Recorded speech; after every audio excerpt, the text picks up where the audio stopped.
Hai hai hai, selamat datang kembali di channel Min Donghua. Kali ini kita akan melanjutkan cerita Donghua, Battle Troop di Heaven.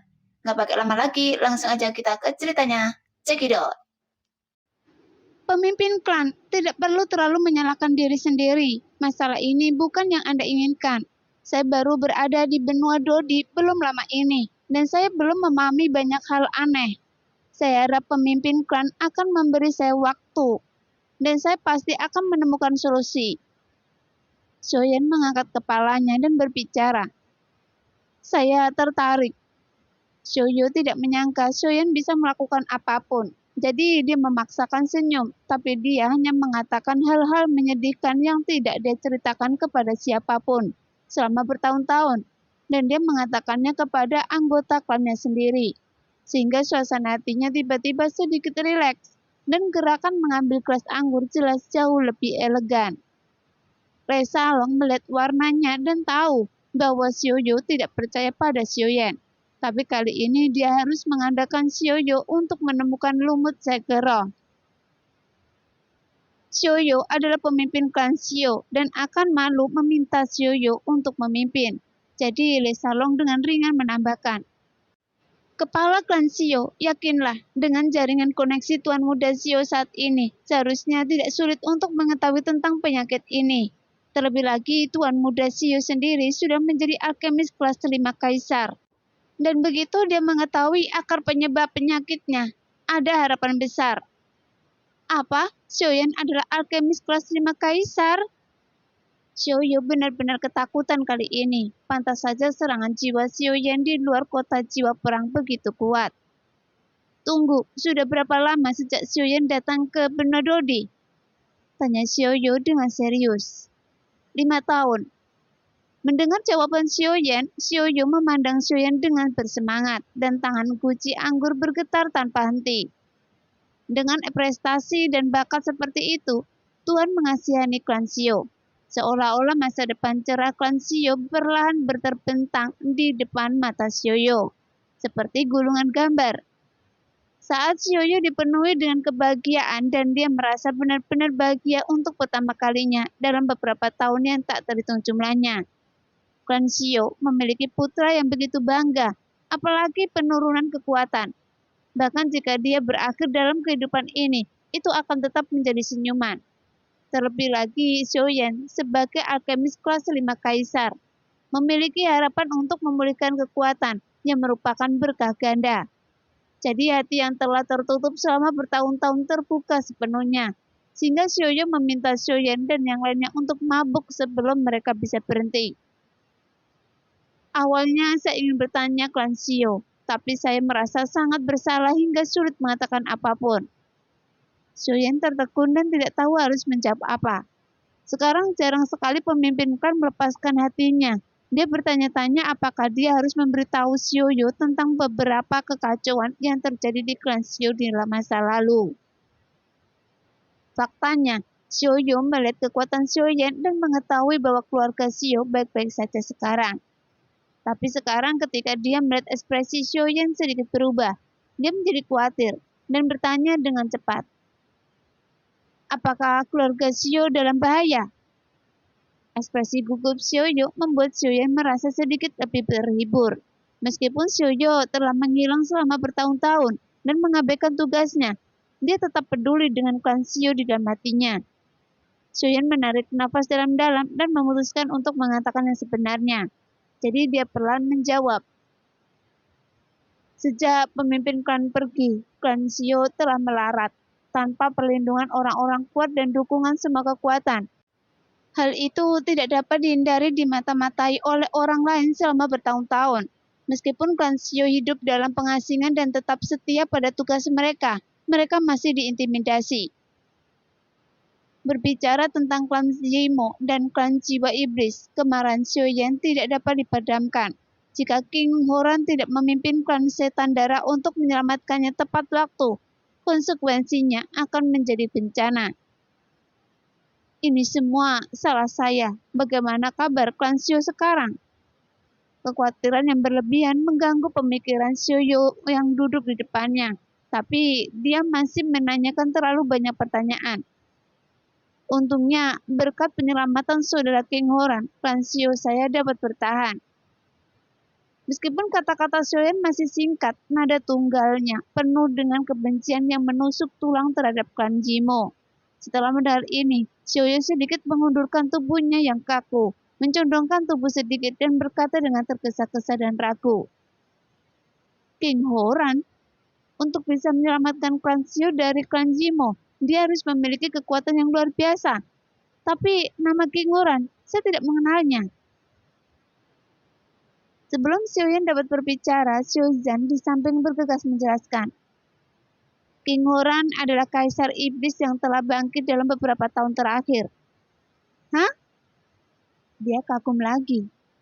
Keturunan keluarga Xiao di depannya hanyalah Kaisar Do bintang 3, tapi dia memiliki sekelompok bawahan dengan kekuatan seperti itu, identitas alkemis kelas 5 kaisar, sehingga kejutan yang diberikan junior kepadanya terlalu berlebihan.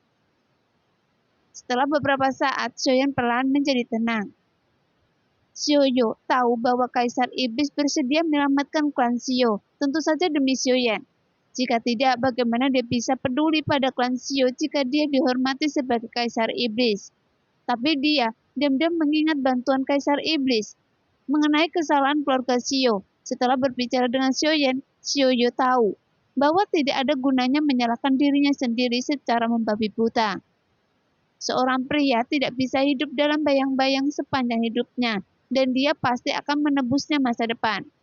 Dengan hati lega, Xiaoyu akhirnya tidak lagi tertekan, dan matanya memiliki kilau yang tidak pernah muncul selama bertahun-tahun. Kenapa Anda datang ke sini? Bagi Anda, ini hanyalah daerah pegunungan terpencil. Saya sudah berada di sini setiap hari dan belum pernah mendengar sesuatu yang menarik.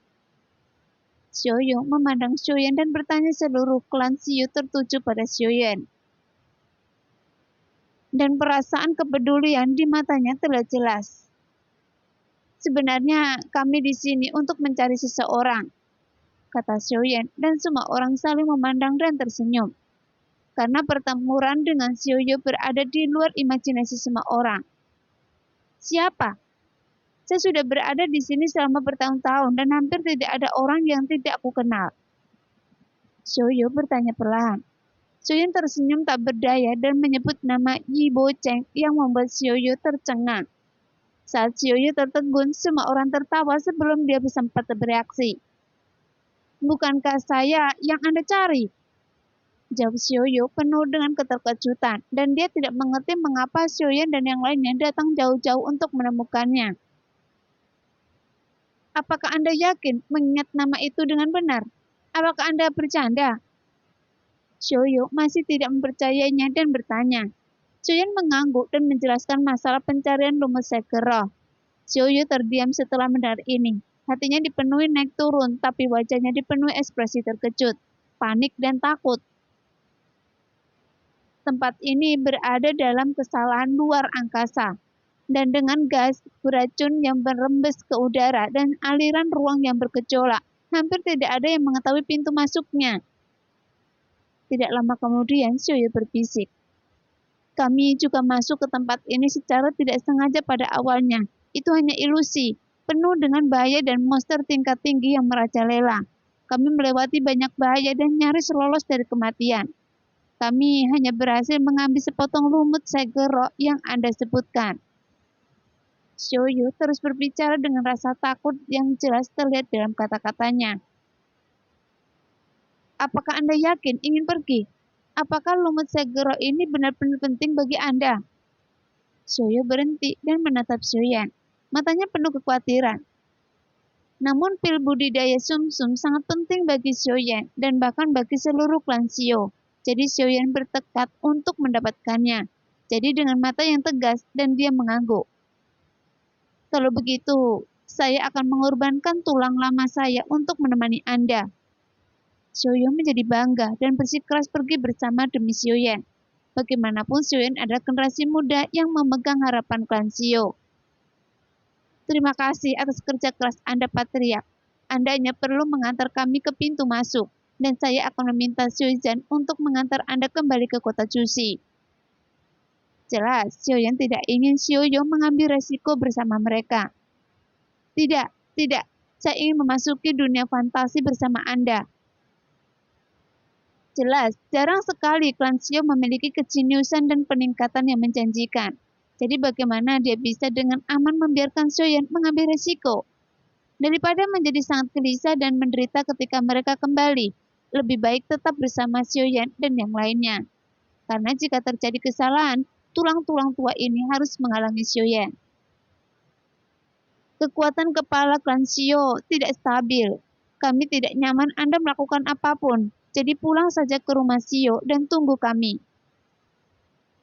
Pemimpin klan Xiu, yakinlah dengan kekuatan kami saat ini, meskipun kami tidak mendapat menjamin bahwa Tuan Muda Xiu tidak akan terluka, tetapi kami akan mempertaruhkan nyawa kami untuk melindungi keselamatan Tuan Muda Xiu.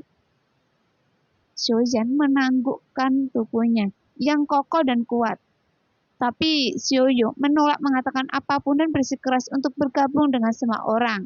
Sehingga beberapa orang berdebat dan menemui jalan buntu. Bagaimana dengan ini? Pemimpin klan sedang menunggu kita di pintu masuk dunia fantasi, dan Jiying berada di luar untuk melindungi pemimpin klan. Xiuyan tidak punya pilihan selain memberikan saran. Mari kita lihat, pintu masuk ke dunia fantasi ada tempat yang sangat aman, dan saya hanya bisa menjaganya di luar. Setelah memikirkannya dengan hati-hati, Xiuyu tahu bahwa jika dia masuk, dia hanya akan menjadi beban bagi semua orang dan meninggalkan bayangan ungu sama dengan melemahnya kekuatan tim. Jadi dia membuat konsensi terakhir Xiuyan. Tapi Anda harus berjanji pada saya jika Anda melihat situasi di dalam tidak baik, jangan berkelahi dan Anda harus keluar hidup-hidup. Xiuyu menambahkan, merasa sangat khawatir pada Xiuyan. Xiuyan tidak punya pilihan selain setuju, dan Xiuyu setuju untuk pemimpin. Kemudian Xiuyan segera mengatur agar Le Salong memanggil Nan Erming. Setelah pil merah ular disempurnakan, dia segera bergegas ke kota jiwa perang untuk menemui semua orang. Kemudian mereka meninggalkan di kota jiwa perang. Xiuyan menyebutkan bahwa Xiuyu harus kembali ke Xiu Mansion untuk tinggal bersamanya. Tetapi Xiuyu menolak untuk pergi ke Xiu Mansion sampai dia keluar dari ilusi. Xiuyan tahu di dalam hatinya bahwa Xiuyu ingin melakukan sesuatu untuk Xiuyan dan klan Xiu untuk menebus rasa bersalah yang dirasakan terhadap klan Xiu selama bertahun-tahun. Sehingga dia bisa tinggal di rumah Xiu dengan damai. Memikirkan hal ini, Xiuyan sangat merasakan bahwa kata Xiu sangat berat. Pada saat ini, lebih dari setengah bulan kemudian, Nan Erming tiba. Semua orang bersemangat dan berbaris menuju Gunung Guizhou. Di udara, angin kencang yang ditimbulkan oleh penerbangan cepat, semua orang menimbulkan tanda putih di udara. Dengan dukungan ramuan Xiuyan dalam jumlah besar, semua orang bergerak cepat dan tiba di lembah Guizhou dalam beberapa hari. Lembah itu masih dipenuhi racun beracun. Binatang ajaib bintang 4 baru saja menjulurkan kepalanya dan mengintip ke arah semua orang. Dia malu-malu dan ingin mundur. Tiba-tiba celah di angkasa tiba-tiba muncul di belakangnya. Kekosongan yang gelap terasa dingin binatang. Tidak ada jejak yang tersisa. Semua orang tersentak dan ekspresi mereka menjadi serius. Semua orang segera melihat sekeliling dan ekspresi waspada di wajah mereka. Nan Erming memanfaatkan kesempatan itu untuk membagikan selusin botol pil darah ular kepada semua orang. Karena waktunya sempit. Meskipun Nan Erming bekerja siang dan malam untuk memurnikan pil darah ular, itu hanya bisa bertahan selama setengah bulan. Setelah mendengarkan perkenalan pil merah ular, Xiuyu mengambil botol obat giok putih, melihatnya, dan berkata sambil tersenyum. Meskipun pil merah ular bagus, saya khawatir persediaan setengah bulan ini tidak akan cukup. Jadi cukup kita juga harus menemukan obat. Hati Xiuyan menegang, tetapi melihat ekspresi Xiuyu sangat santai. Dia tahu bahwa dia pasti punya solusi. Jadi dia bertanya, apa yang bisa dilakukan sang patriark? Segala sesuatu di dunia ini saling bergantung. Rumput di lembah Guizhou ini subur, dan monster hidup berkelompok. Tapi tidak semua jenis monster secara alami tahan terhadap gas beracun. Jadi mereka secara alami perlu menggunakan beberapa hal aneh di lingkungan depresi, ditutupi dengan bunga dan tanaman kecubung. Mengkonsumsinya dapat menahan racun beracun di lembah, tetapi lebih efektif daripada ular merah. Obat mujarabnya sedikit lebih rendah, tetapi semakin baik jumlahnya semakin baik. Mendengar itu, semua orang mengangguk dan bersyukur karena Xiaoyu bersamanya, sehingga menyelamatkan semua orang dari kekhawatiran. Di bawah bimbingan Xiaoyu, tidak butuh waktu lama bagi semua orang untuk menemukan lokasi rumput kristal kecubung dan memetiknya dalam jumlah banyak dan menyimpannya di cincin mereka untuk keadaan darurat. Setelah menyelesaikan masalah racun beracun, semua orang masih tidak berani bersantai sama sekali. Semua orang dengan hati-hati mengatur formasi mereka, mengikuti Xiaoyu dan terus menjelajahi lebih dalam ke lembah. Meskipun lembah Guisu didominasi oleh monster bintang 4 dan kerumunan memamerkan momentum mereka, tapi para monster yang mereka saling menghindari, sehingga mereka tidak menemui banyak rintangan. Kabutnya begitu tebal, bahkan dengan Xiaoyu yang memimpin, semua orang berjalan di lembah Guisu yang tenang dan gelap, membutuhkan waktu 7 hari penuh. Sebelum mereka berjalan keluar dari jalan berduri lembah Guisu. Kita akhirnya tiba di pintu masuk ilusi, kata Xiaoyu. Pada saat ini, pandangan semua orang tiba-tiba menjadi lebih luas dan terang. Kemudian sebuah altar melingkar besar yang terbuat dari batu biru, sederhana dan bobrok, dengan berbagai bunga dan tanaman merambat di mana-mana di sekitar altar. Dan aroma aneh masih melekat di dalamnya. Tampaknya telah ditinggalkan selama bertahun-tahun dan tidak ada yang mempedulikannya. Samar-samar terlihat bahwa pilar-pilar batu altar yang menjulang tinggi diukir dengan rune kuno yang sulit dikenali. Kerusakan yang ditimbulkan oleh waktu telah membuatnya kabur. Di samping altar, kerangka pucat dan layu duduk tegak dengan rongga mata tenggelam ke dalam kegelapan. Cahaya redup menyinari kerangka itu dan matanya tampak memiliki sedikit cahaya merah menakutkan. Yang aneh adalah altar tersebut ditutupi dengan bunga dan tumbuhan di sekelilingnya. Namun tidak ada rumput di sekitar kerangkanya. Adapun tulang kerangka lainnya semuanya memiliki jejak waktu. Hanya tengkoraknya yang utuh dan seputih batu giok tampak masih bersinar dengan sedikit cemerlang. Sampai hari ini, saya tidak tahu siapa orang yang meninggal ini. Xiaoyu menunjuk ke tulang yang suram itu. Kami bisa masuk ke ilusi saat itu karena seorang anggota tim mendapat sesuatu yang penting darinya. Sebelum Xiaoyu selesai berbicara, Xiaozhan tidak sabar untuk melangkah maju untuk memeriksanya dan sepertinya sangat tertarik. Saat dia hendak mengulurkan tangan dan menyentuhnya, Nan Erming dan Xiaoyu menghentikannya pada saat yang sama. Tunggu, itu beracun. Xiaoyu melirik ke arah Nan Erming dan berpikir bahwa pria ini lebih bijaksana dan menghargainya sedikit lagi. Saya belum selesai berbicara. Meskipun anggota tim mendapatkan item yang membuka ilusi, dia juga kehilangan nyawanya karenanya. Hah? Xiaozhan buru-buru mundur beberapa langkah, basah kuyup dan merasa takut. Melihat Xiaozhan baik-baik saja, Xiaozhan angkat bicara. Pemimpin klan, apakah Anda akhirnya tahu cara membuka pintu masuk? Xiaoyu mengangguk, tetapi dengan ekspresi tidak berdaya. Hari itu, anggota tim melihat sepotong batu giok di leher kerangka itu, dan dia serakah. Dia bangkit dan mengeluarkannya meskipun semua orang keberatan. Tanpa diduga, dia terluka oleh racun yang menempel di tulang dan berubah menjadi genangan air mayat dalam sekejap. Sehingga saya bahkan masih takut ketika memikirkannya. Saya kira orang ini juga mendapatkan liontin giok. Dia meninggal karena keracunan. Sekarang saya telah menugaskan seseorang untuk mendetoksifikasi liontin giok itu. Tetapi lebih baik tidak menyentuh benda-benda yang tim saya sentuh sebelumnya. Xiaoyu berkata sambil mengeluarkan liontin giok halus dari tangannya. Berpikir sejenak, berjalan ke arahnya sudut altar. Itu juga kebetulan.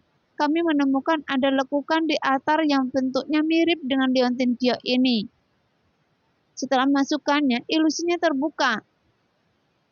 Setelah mengatakan ini, Xiaoyu telah menyelamatkan liontin itu ke dalam alur altar. Dia setenang air sekarang. Langit di atas altar tiba-tiba menjadi terdistorsi, seolah-olah ditampar dan diaduk dengan keras oleh sesuatu kekuatan yang tidak dapat dijelaskan. Dan sebuah pintu kuno ilusi perlahan muncul. Gerbang itu dipenuhi dengan nafas waktu dan makna kuno. Dari waktu ke waktu, simbol-simbol misterius yang sangat ajaib surgawi muncul di atasnya, menggemakan karakter kuno di altar. Bola cahaya yang sangat terang memenuhi bagian tengah gerbang, dan ruangan itu terdistorsi. Samar-samar memantulkan bayangan reruntuhan. Yang lebih mengejutkan semua orang adalah ketika ilusi terbuka, ruang sekitar 100 meter dengan cepat ditutup oleh perisai yang tampak seperti air yang beriak. Jiying dengan rasa ingin tahu menggeseknya dengan bilah pedang, dan perisainya hanya bergetar sedikit tanpa kerusakan apapun. Ini seharusnya menjadi tempat aman yang dikatakan Xiaoyu, dan semua orang memujinya. Pemimpin klan, harap tunggu di sini sementara kita masuki ilusi untuk mencari lumut segera. Xiaoyan memerintahkan semua orang untuk bersiap-siap. Dia melebarkan sayap tulangnya di belakangnya dan perlahan bangkit, diikuti oleh orang lain. Xiaoyan menghela nafas tak berdaya dan memperingatkan dengan nada yang dalam. Xiaoyan, Anda harus melindungi diri Anda sendiri. Kemakmuran Xiao bergantung pada Anda. Sebelum suara Xiaoyu turun, Xiaoyan dan yang lainnya telah melewati gerbang luar angkasa cahaya perak dan menghilang di udara dalam sekejap. Dan dalam kilatan cahaya dan batu, pintu masuk ilusi ke ilusi juga menghilang. Keningan di atas altar kembali ke masa lalu, tetapi perisai luar angkasa tetap ada. Dan sepertinya ada hubungan misterius dengan ilusi. Bayangan itu melintas dan Xiaoyan dan yang lainnya muncul di ruang kosong. Meski semua orang sudah siap mental setelah mendengar penjelasan Xiaoyu sebelumnya. Saat mereka benar-benar masuk ke ilusi, mereka masih dikejutkan dengan pemandangan di depan mereka. Di hutan belantara yang luas dan tak terbatas, Xiaoyan dan yang lainnya melihat jauh ke kejauhan dan tidak dapat melihat ujungnya. Ada hembusan angin dingin di mana-mana dan runtuhan yang lebat. Angin dingin bertiup melalui bebatuan, mengeluarkan suara siulan, seperti busur dan anak panah seperti belalang di masa lalu, dan seperti ratapan ribuan undead di medan perang. Tempat ini tampak seperti reruntuhan medan perang kuno, tapi saya belum pernah mendengar tempat seperti itu. Di udara, Lei Salong menunjuk ke tembok rusak dan batu bata di bawah. Semua orang melihat ke arah yang ditunjuk oleh Lei Salong, dan ada banyak kastil kuno berdiri di sana, ditutupi bekas pedang. Mungkin itu adalah lokasi bencana kuno. Xiaoyan berspekulasi. Reruntuhan bencana kuno? Semua orang menjadi tertarik setelah mendengar ini. Selama itu terkait dengan bencana kuno, kemungkinan besar harta karun yang menantang surga akan lahir. Xiaoyan tidak bisa menahan tawa ketika dia melihat ekspresi semua orang. Ayo turun dan lihat, mungkin itu akan sesuai keinginan kalian. Semua orang berjalan melewati reruntuhan, mencari lumut segera. Angin dingin bertiup seolah memunculkan nyanyian tragis zaman dahulu yang intens. Diiringi suara kuda besi dan perkelahian, megah dan penuh tragedi. Pria berdarah panas itu seharusnya bertarung di medan perang, dan darah di hati Xiaoyan dan yang lainnya tampak terangsang. Langkah mereka nyaring dan kuat, dan semangat juang mereka tinggi. Tiba-tiba Xiaoyan bergidik. Beberapa monster hijau di depan muncul di sudut reruntuhan, menatap semua orang dengan mata hijau yang samar. Xiaoyan memimpin dan berdiri di depan, waspada penuh. Ternyata itu hanya monster puncak bintang 4. Xiaoyan menghela nafas lega setelah melihatnya dengan jelas. Sebelum dia selesai berbicara, dia hanya bisa mendengar suara gemerisik dan langkah kaki di sekitar reruntuhan. Monster hijau pekat muncul dari tembok yang rusak, merasakan kekuatan yang kuat dari semua orang. Binatang-binatang itu menjadi gelisah. Air liur yang menetes terus mengalir. Gigi merah darah bersinar dengan kilau yang tajam, dan raungan datang dan pergi satu demi satu, sehingga membuat suasananya menjadi dingin. Binatang itu disebut binatang roh hijau. Seluruh tubuhnya berwarna hijau dan sangat jelek. Ia memiliki kemampuan reproduksi yang lebih kuat daripada hewan pengerat lincah. Binatang hijau itu licik dan pengecut, kecuali dia memiliki keunggulan absolut dalam jumlah. Dia jarang menyerang. Sekarang dia hanya melihat beberapa orang, rasa superioritasnya dalam jumlah perlahan mengatasi kekuatannya. Dan dia mendekati langkah Xiaoyan dan yang lainnya selangkah demi selangkah. Dari mana datangnya begitu banyak monster ini? Yin mengangkat alisnya sedikit, sepertinya membenci binatang hijau itu. Xiaoyan dan yang lainnya sangat bingung. Tadi itu kosong, kecuali tembok kota besar yang rusak. Lihat di sana. Ekspresi Le Salong berubah drastis dan dia menunjuk ke gua-gua yang ditutupi tembok kota. Tempat binatang-binatang hijau merangkak keluar satu demi satu. Kemanapun semua orang memandang, ada banyak sekali gua di mana-mana, dan wajah mereka tiba-tiba menjadi gelap. Semua orang ceroboh dan tanpa sadar jatuh ke dalam lingkaran binatang hijau. Ayo mundur sebelum pengepungan menjadi ketat. Xiaoyan segera memerintahkan, mengepakkan sayap tulangnya dan terbang ke udara. Semua orang melompat ke udara, mengepung Xiaoyan di tengah, dan bergegas ke depan. Tindakan Xiaoyan dan yang lainnya sepertinya membuat marah para binatang hijau, dan mereka ingin melarikan diri dari makanan yang akan mereka dapatkan. Mengikuti auman binatang peri hijau, auman di seluruh lautan monster memekakkan telinga. Satu demi satu, binatang hijau itu bergegas maju, membanjiri langit, seperti awan hijau menutupi Xiaoyan dan yang lainnya. Mencari kematian! Xiaoyan terangsang oleh amarah. Dia mengepalkan tinjunya dan menggunakan gajah kuat mengaum langit. Kemudian bayangan harimau putih melonjak 10.000 kaki dan cakarnya menyapu monster roh hijau di udara langsung. Seperti monster, Xiaoyan segera berbalik, menengadah ke langit dan melolong keras. Raungannya keras dan panjang tak berujung. Bayangan harimau putih dengan cepat berkumpul setelah satu pukulan dan berubah menjadi perisai untuk menutupi semua orang. Serangan Xiaoyan memberi semua orang waktu untuk bernafas. Energi bertarung semua orang dicurahkan ke dalam perisai seperti orang gila, dan mereka bergegas maju melawan serangan cakar binatang hijau yang tak terhitung jumlahnya itu. Meskipun binatang roh hijau tidak kuat, jumlahnya banyak, menutupi langit dan mengejar mereka. Xiaoyan dan yang lainnya hanya bisa menghindari ujung tajam mereka untuk saat ini. Yang membuat Xiaoyan dan yang lainnya semakin merinding adalah binatang-binatang hijau itu bergegas maju satu demi satu, tidak peduli dengan hidup dan mati rekan mereka. Mereka melompat ke depan seperti bola meriam dan mengejar Xiaoyan dan yang lainnya. Rekan yang diinjak menjerit dan jatuh dari udara, menghantam segumpal daging di tanah. Darah menstimulasi saraf binatang roh hijau dan binatang roh hijau di belakang mereka mengerumuni dan menyapu daging dan darah rekan mereka dalam sekejap. Setelah melahap semua makanannya, binatang roh hijau itu sepertinya masih belum puas. Dia membuka mulutnya yang berdarah dan meraung ke arah Xiaoyan dan yang lainnya. Bahkan masih ada potongan daging yang menetes dari sudut mulutnya. Tanpa diduga, binatang ini begitu ganas. Di antara orang-orang tidak semuanya dikenal karena kecepatannya, dan sekarang mereka berada di bawah perisai untuk menjaga satu sama lain, sehingga sulit bagi mereka untuk menggunakan kekuatan penuh mereka.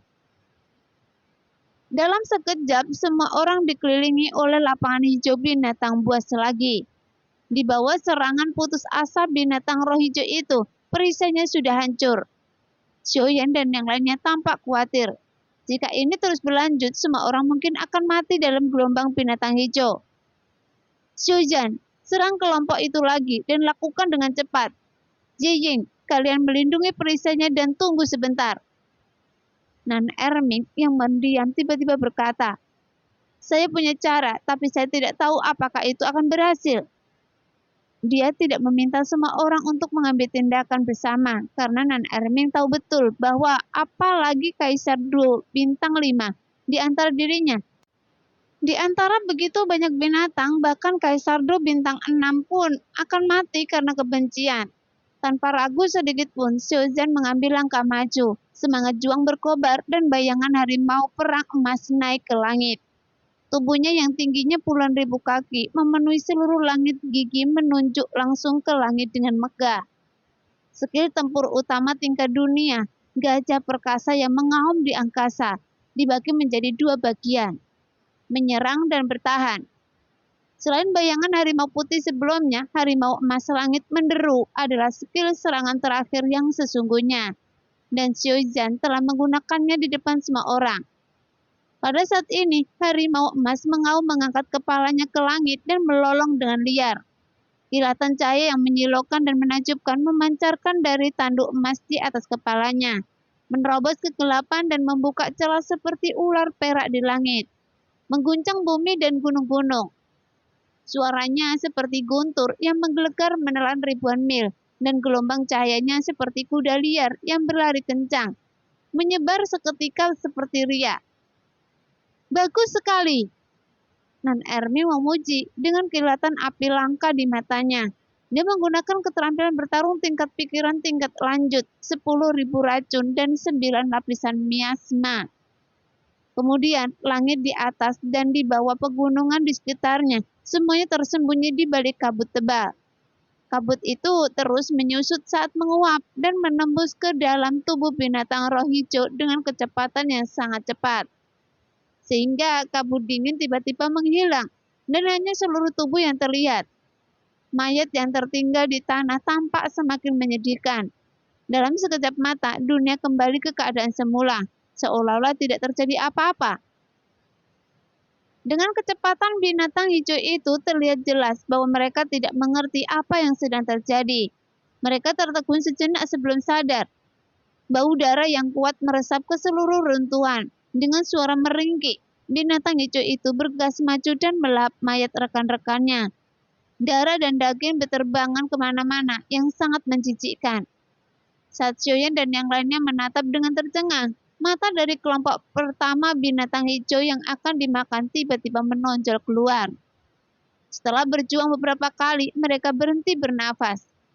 Binatang hijau di belakang mereka dengan cepat menutupi mayat di depan, seperti air pasang, karena binatang roh hijau telah kehilangan akal sehatnya. Sekarang, jumlah binatang hijau besar yang terus berjatuhan dan dimakan di tengah kerumunan menurun tajam, sehingga tekanan pada Xiaoyan dan yang lainnya berkurang drastis. Setelah dicekik, Nan Erming terus melambaikan tangannya saat tubuhnya jatuh, dan aliran kabut beracun menembus tubuh. Sekali lagi memicu pembantaian. Untuk sesaat, pasir dan debu yang mengepul memenuhi udara. Asap mesiuk mengepul di mana-mana. Mayat berserakan di seluruh lapangan, dan sisa-sisa serta anggota tubuh binatang hijau yang terpenggal ada di mana-mana. Coklat kemerahan, dingin, dan kering, dan angin bertiup kencang. Ini adalah pemandangan ketidakpedulian yang dingin dan kejam. Orang-orang yang menjadi mangsa beberapa saat yang lalu berubah menjadi pemburu dalam sekejap. Xiaoyan dan yang lainnya sedang mengejar binatang hijau yang tersisa. Namun keheranan mereka belum memudar, dan mereka masih tidak percaya dengan situasi yang telah berbalik dalam sekejap mata. Saya tidak tahu Anda punya keahlian bekerja bagus. Xiaozhan meninju Nan Erming, dan Nan Erming tersenyum. Sekarang pertempuran telah berakhir dan beberapa binatang hijau yang tersisa diam-diam menyelinap pergi. Hanya angin kencang yang membawa keningan ke hutan belantara dan patina abadi serta karat di tembok kota membuatnya tampak sunyi. Saya sangat ketakutan sekarang. Binatang hijau itu sangat menjijikkan. Ziying sepertinya masih ketakutan. Dia menepuk dadanya yang montok, yang bisa dengan mudah digenggam, dan meludahkan lidahnya seteguk air liur. Baru saja suasana tegang mereda. Terima kasih kepada Nan Erming kali ini. Lei Salong hanya bisa menghela nafas. Perasaan selamat dari bencana membuat semua orang merasa bahwa udara yang berbau darah sangat nyaman. Bagaimana Anda bisa melakukan gerakan ini? Xiaoyan bertanya sambil tersenyum. Saya teringat ketika saya melihat binatang hijau itu melap teman-temannya. Nan Erming menjawab. Saya tidak berani mengatakan bahwa saya bisa membandingkannya dengan Anda, Tapi saya tidak bisa membandingkannya dengan racun. Semua orang tertawa setelah mendengar ini. Kami menghabiskan banyak uang kali ini. Ada begitu banyak inti sihir segera setelah kita masuk. Peng Peng juga berkata, tapi sejujurnya kita menghasilkan banyak uang segera setelah kita memasuki dunia rahasia ini. Saya tidak tahu kejutan apa yang ada di dalamnya. Nah, demikianlah cerita hari ini. Terima kasih yang sudah menonton video Min sampai selesai. Sampai jumpa di video selanjutnya. Bye-bye.